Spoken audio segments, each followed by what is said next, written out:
Donald Trump just got some bad news about his re-election campaign, and it could not come at a worse time. One of the Democrats' top allies got caught red-handed in this awful election crime. Facebook, Google and Twitter censored a video of a group of physicians called America's Frontline Doctors holding a press conference in front of the Supreme Court where they pushed back against the panic narrative the media is spreading in hopes of hurting Donald Trump's re-election chances. The doctors implored political leaders to end the lockdowns, send children back to school and to lift restrictions on doctors prescribing hydroxychloroquine, because these doctors offered Americans an alternative viewpoint to the hysteria and fear-mongering around coronavirus that the left hopes will propel Joe Biden into the White House. Big tech companies crushed the video's reach. Facebook, Twitter and Google censored the video after it racked up tens of millions of views. But then the tech companies crossed a bright red line and began suspending the accounts of people that shared the video. That included the president's son, Donald Trump,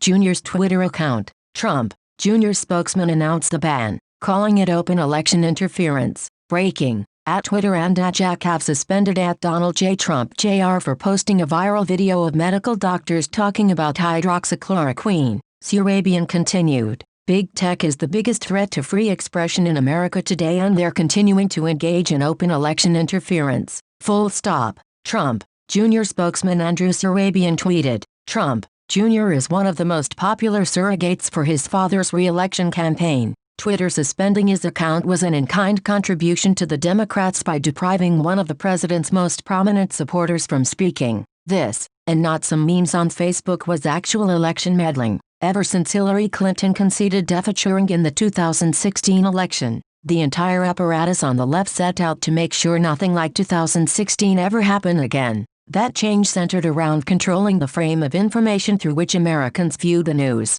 Reporters suddenly began openly falsely calling Donald Trump a liar and a racist. But the big sea change occurred when big tech companies decided the free flow of information online must end and that anyone that spoke truths that contradicted the Democrat Party narrative needed to be censored. Initially this involved changing algorithms to suppress the reach of conservative speech, but with the election barely more than 3 months away, social media companies are pulling out the big guns and outright censoring and banning Trump supporters. Normally, tech companies play the censorship card on conservatives with small platforms or those that are deemed fringe that the professional right feels embarrassed to defend in polite company. However, the election is fast approaching and the left won't leave anything to chance. That's why Twitter suspended Donald Trump, Jr.'s account.